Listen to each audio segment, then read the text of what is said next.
All right, you're still watching the program this morning on ITV. It's now time for our second discussion. And this time around, we shall be looking at the evacuation effort by the federal government to rescue Nigerian students stranded in Ukraine. Of course, it's the second week since we saw the invasion of Ukraine by the Russian troop, and so many persons have become refugees in their own countries, including foreigners. Most of those who have been affected are students from various countries, and Nigerian students are among those who, some of them have been evacuated back home, while others are still trying to see how they get to safety. According to records, as of 2021, the total number of Nigerians schooling in Ukraine stood at about 12,000, which is one of the highest numbers of foreign students in that country. But from the feelers we are getting, yesterday we had another set of students arrived in the country. That's the fourth evacuation so far that the government has embarked upon. And this morning we shall be looking at the whole process. We're going to illustrate the efforts the government has been putting in place and what should be done to ensure that we have our education system working, so we don't have students traveling to countries where issues like this may arise. We don't pray for war, but you can't rule that out once you are in a foreign country. So I have with me this morning in the studio Simaila Musa. He is the Director of Strategic Communication, Coalition of Northern Groups. Very good morning to you. Good morning. Thank you for having me. All right, let's begin with the problems in Ukraine. Yeah. Of course, it's the whole world is battling to see how they get this whole thing put beside us, because it's like going back to the Second World War. That's the last time we saw such an invasion of a particular country. Right. Now, what do you think is the fate of foreigners, students particularly, who are trapped in such a war like this? Well, I think going back to the background you laid, you know, that in 2021 we had about 12,000 Nigerian students schooling in Ukraine, and that is actually, I mean, a figure that is not even matching up with some other figures you have in some European countries of students. And when you talk about students, you're not talking about people who are properly documented to actually be in that country, because we have, and I can tell you, majority of Nigerians who find their ways in those places are not properly documented, because so many cases we know how they actually got in there, you know, which is actually illegal, you know, and that's why we have this migration issues. But back to your question is, the federal government actually have acted promptly, you know, but I think the process is rather slow, because if we're talking about, even though we have some accounts that say, you know, you have 4,000 Nigerian students, I mean, that figure is actually nothing to go by.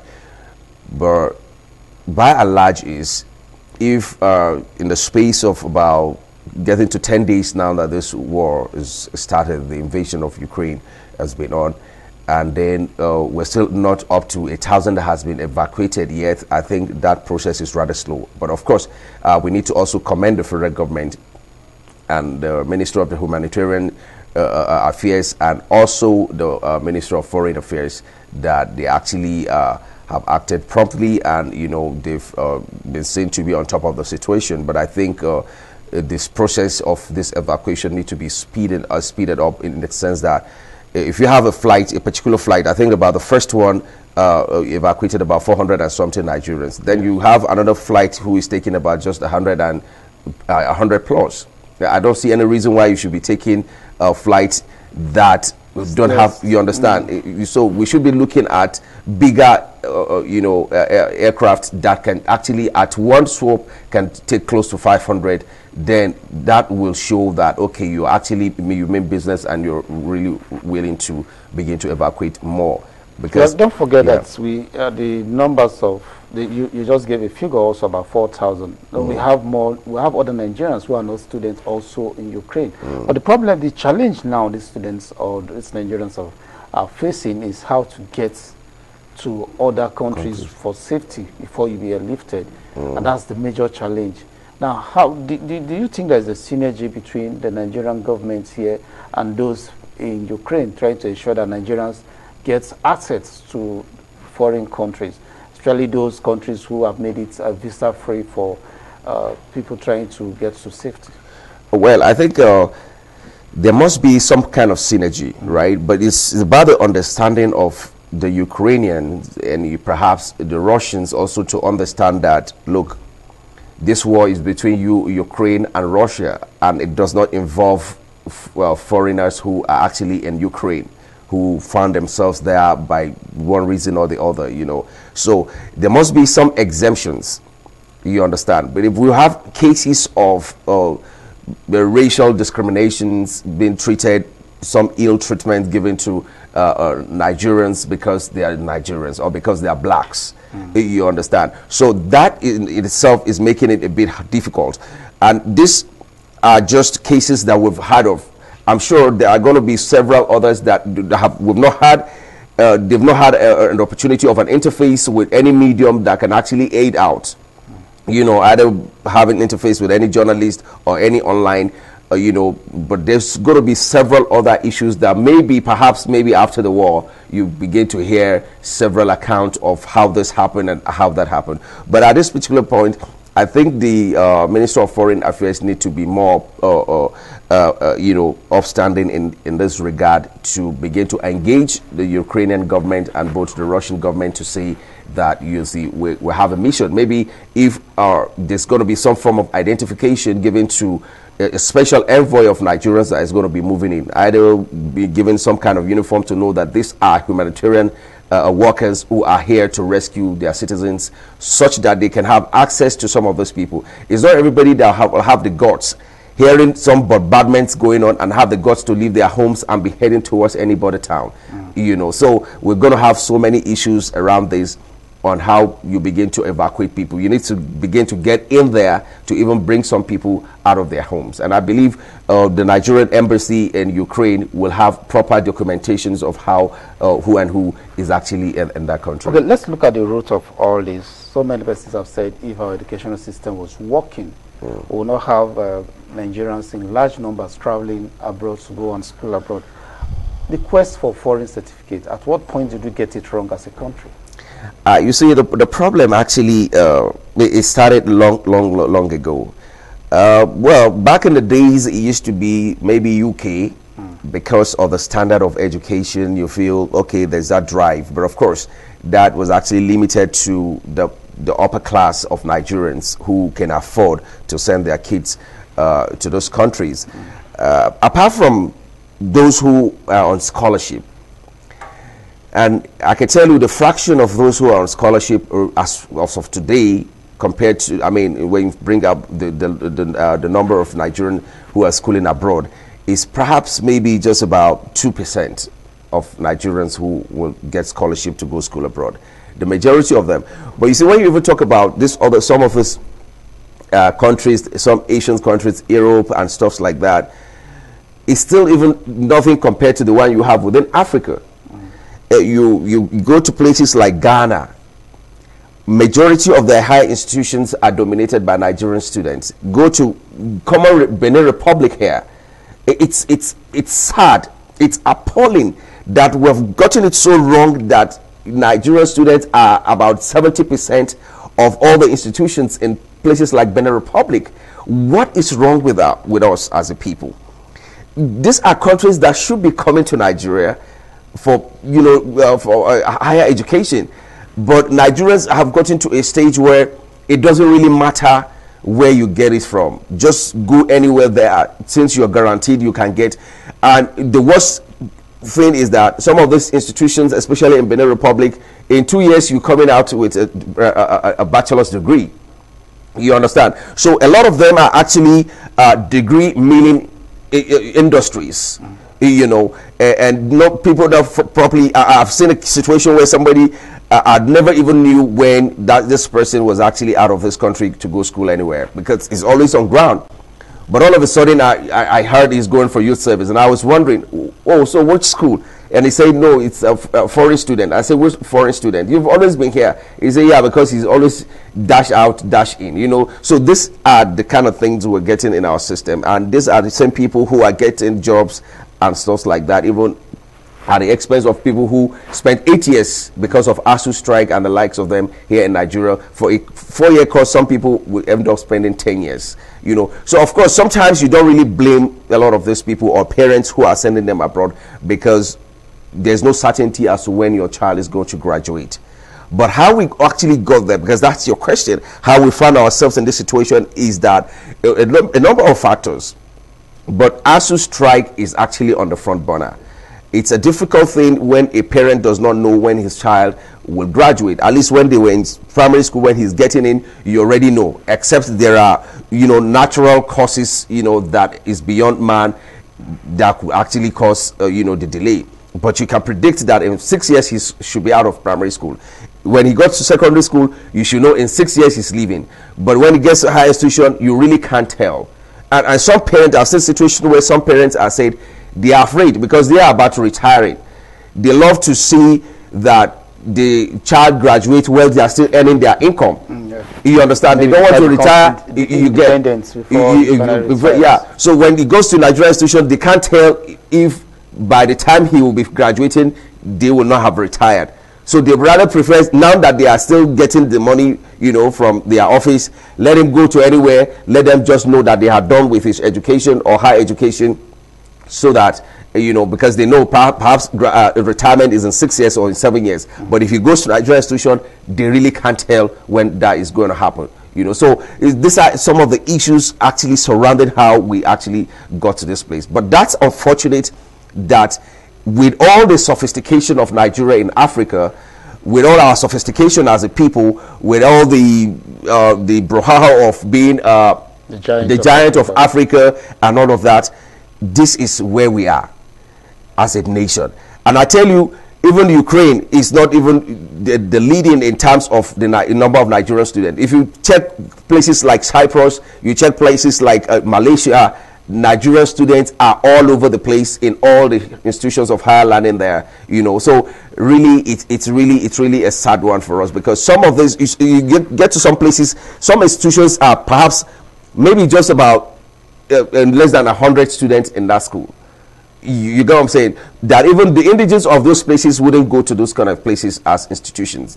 So the people you find there, in fact, those institutions are actually meant for foreign students who value anything outside the shores of their own country, you know. But some persons will still argue with you that apart from ASU, the educational system as a whole starts from the roots, right from the primary schools. Our structures from primary schools. Teachers are not well paid. The learning environments is a problem. So why tie it only to ASU? Well, you see, the issue is that this degradation in the system of learning is not today. This is way back. And when I say way back, I mean way back. Even from the time, maybe shortly, or maybe let's say 10 years after we got independence, is the only time you can actually say, oh, we got it right.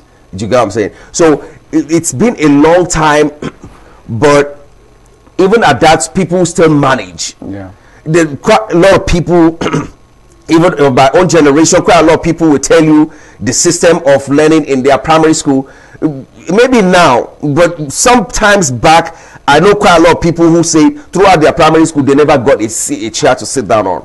You understand? And these are people that today they are professors, because people actually were drilling themselves in those periods. It wasn't like the system of education is anything better than what we have today, but simply because there's that commitment that people have, that zeal to learn. People drill themselves. Nothing really has really changed much. What has changed is that the generation, it's a generational shift. This generation that is actually a social media generation, I mean, so many people call them Indomie generation, will not sit down. How many pupils do you see with textbooks now? Just those ones in primary school. Once they get to senior secondary school, they are done with all those things, because they would rather go, whatever it is they need to find out, they would rather go on their phone and you and I know that that is actually not the way to go. I mean, because you get so many distractions from doing that. So it's the generation that is actually changing more. But the system of education, nothing has really changed. It wasn't like it was so good even that time that we're talking about today. It's just about the people who were so committed to learn. The little they get from the classroom, they go back home, keep drilling themselves, studying from one book, go borrow this book from here, go borrow that book from there. For a very long time, I've not even been hearing anything about libraries. It was in those days you heard libraries. Everybody wants to go to library, stuff like that. Who is talking about library today? You go to the libraries, they are always empty. So that's actually what is happening to us as a people. But you must agree with me that even at STIS now, we still have a lot of students, a lot of children out of school. For instance, insecurity. Some states, as we speak now, they have so many of their students out of school, especially in the northeast, north, and some states in the northwest. Yeah. The insecurity also has added. Insecurity was not there then. When we had students, you said the education system has not really changed. But the insecurity has made things change from what it is today. Yeah, well, that's just the exception to the system. These are actually a few exceptions in the sense that, this one is actually, apart from what we had, a challenge. It's a challenge. Well, apart from what we had when we had the serious issues of Boko Haram, when they started kidnapping kids, maybe Northwest, we know it's a challenge. But when you check the fraction, you see those areas where you have this pupils out of school, you need to go check the population also. We're talking about, these are areas that in some villages it's only one classroom that you have. When these people are in the class, but we hear them kidnap students in numbers, hundreds. That's in secondary school. Yes. Yeah, that's in secondary school. I'm talking about primary school now. Quite a lot of people, why you see boarding schools are more in those areas, or are actually the in thing in those places, is because you have so many kids that in their communities there's no any secondary school. You understand? So many villages around there's no. So what you have is just primary schools. Once a child is secondary school age, is going to another city entirely, or another town entirely, to go attend secondary school. And that's why you have a secondary school that has up to more than 1,000 population of, even though that's far above what the facility of the school can contain. But because that's about the only thing available within that vicinity, because the kids can't afford, or the pupils can't afford to travel from far to come to school as a day student. So they need to be encamped in one place, but even those places, when you go there, you check the facilities. When you see the pictures of some of those dilapidated schools that we're talking about today, when the school people were kidnapped, about 300 and something kidnapped in Katsina, we were there. We were there in the scene of the crime. We saw the school. So some of these issues are not just the security, but the security issues are now exposing some of the things going on there. You heard budgets going into education in millions and billions of naira, and yet there is nothing on ground to actually show for it. The only thing you can show for it is that they will print out some exercise book that they put, on the front cover to say "not for sale." That's the only thing you can say. And in most of these cases, you find those books just tucked in the Ministry of Education, not getting to the hands of the pupil themselves. Some persons, for whatever reason, I don't know why they're hoarding them. So insecurity is exposing quite a lot of things. I mean, there's no doubt the insecurity issue is a very major problem that needs to be tackled, because there is no child that needs to be disenfranchised, or that needs to be the right to attend school should be taken away from him because some persons are not manning the security the way they ought to do. So these are challenges that everything needs to be looked into holistically in terms of education system in Nigeria. Well, you must be aware of a bill that was recently thrown out in the National Assembly, in the House of Reps. A particular law member was proposing that the government should ban political office holders from sending their kids abroad. And that bill, most of them were not in support of that bill. Do you think if that bill passed through, we will not be where we are today? Even the person who threw that bill knew he was a joker. It wouldn't happen. I think there's no even point for us to start discussing if it actually saw the light of the day, because you see, it will never happen. Why? The reason is because how many of them have their kids or even wish their kids to school in Nigeria as we speak now? They won't do it. And that's a major problem. But it's important that we talk about these issues until there's a legislation in place. But that is not going to happen. Even if it's going to ever happen, it's not going to be in the next 20 years. You understand? When people are begin to be accountable to for every penny, that their lifestyle is going to be checked and probed, you know, in total, to know that every of your expenses, every of your bill, you need to explain how you come about it. If you have 5 kids schooling in the UK, you need to explain to us how you're funding their education. Where is the money coming from? Because quite a lot of the time you find out that the money that is meant for the rest of us is what that is meant for maybe 1,000 kids is what one single person has stolen, is now using that to fund the education of his own 2 children at the expense of the rest of us. You see a school principal sending his own son to the UK to go and study. Where is the money coming from? As small as a secondary school is, that you think that, oh, they don't have much money, blah blah. If you know the rough in terms of corruption going on in those places, you'll be marveled. I saw a school clerk, a secondary school clerk in one of those federal government schools, who has built an hotel. No, they call them bossa, rather a bossa of a school. How did you come about this process? He said there are so many things, you know, there are so many loopholes in the system, ranging from how the food of the pupils is being supplied to so many other things within the school system. All he just needs is for just the principal to approve, and that's where he's getting this money from. So there's so much in the system that until everybody is being brought to book, or they know that everybody will be brought to book, in as much as your father or your mother is a public servant, then you need to give us the spreadsheet of how, from where is he getting this money from to fund your education abroad. Then nothing is going to happen in that regard. You know, because and quite a lot of times what is driving so many of them to even steal some of this money is because they want to give their kids the best. Either they want to leave the best homes for them, the best houses for them, or want to give them the best of education and all of that. And that's one of the reasons, the motivation for stealing the money that's meant for the rest of us to benefit from, and they siphoning it just for their own children. So if we don't have that kind of system in place, nothing is going to change. So what is the best way out? Well, we just talked about legislations. What do you think government should be focusing now to ensure that we have these things resolved, so we have more of our students schooling back here at home? Well, I think well, first and foremost, one of the first things that needs to be done, because we still have quite a lot of people who send their kids, especially I tell you, cities like Abuja here, you have so many kids who are in public schools, you know, but when it comes to the higher institution is where some of them will have issues. So we need this issue of ASU, federal government. And do you think government is ready to actually listen to ASU? We saw what played out when the NANS president was speaking with the education minister, and he walked out on them.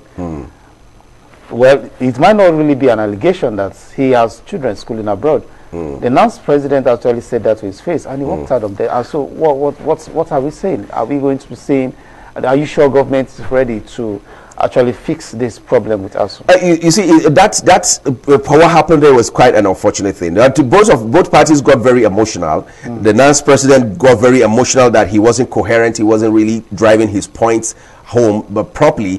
The man who should know better, an elder, a father, a minister, a public servant who should know better, to have used that opportunity to school him on what is happening, or to school them, or use that opportunity to school the rest of the Nigerian students across the 36 states of Nigeria, that this is what we are doing. We are here to serve you. This is what, but he got so very emotional that he couldn't bring down his ego.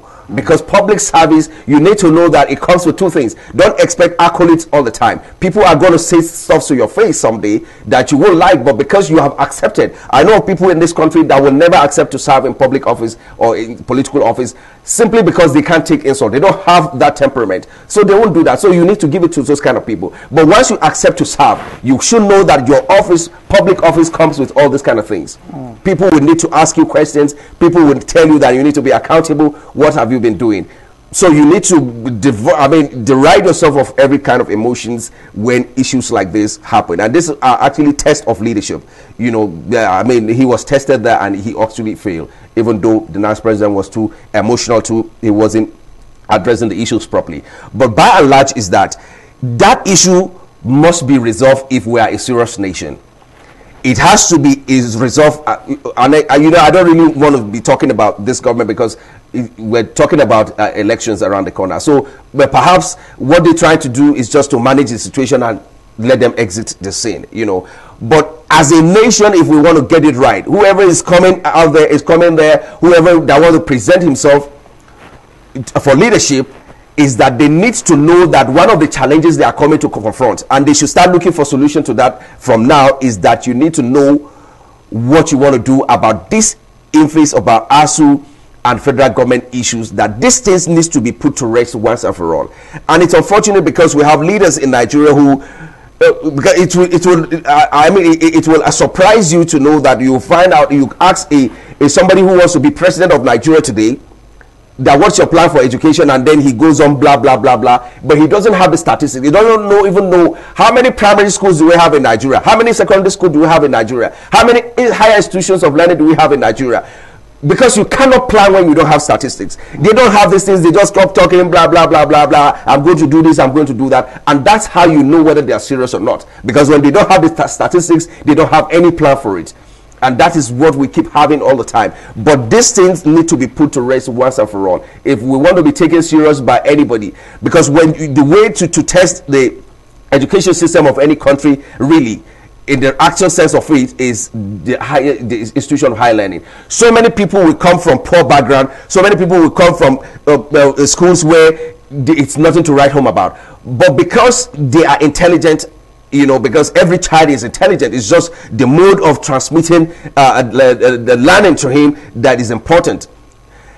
At higher institution of learning is where you find people who went to private schools during their primary school, private school during their secondary school, the one who went to public school during primary, the one who never even did anything like nursery or kindergarten. They will all meet in the same class in higher institution. That is where will determine who is actually getting it right.